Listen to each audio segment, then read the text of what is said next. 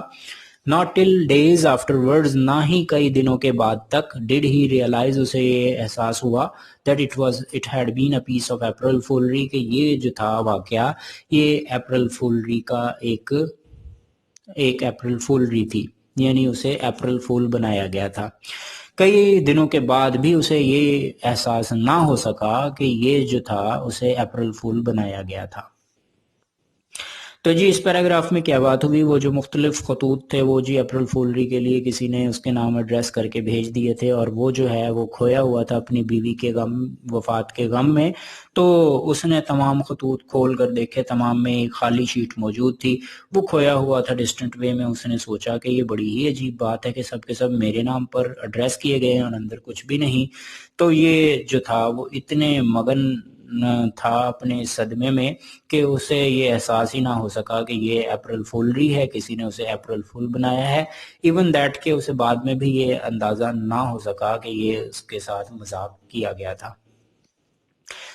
They had died، وہ وفات پا گئے تھے، on the same day، and اسی دن، the mother and the child just born، وہ ماں اور جو بیٹا ابھی ابھی پیدا ہوا تھا، on April 1st 1898، یکم اپریل 1898 کو وہ وفات پا گئے ایک ہی دن میں، ماں بھی اور جو بیٹا ابھی ابھی جنم جس نے لیا تھا یکم اپریل 1898 کو۔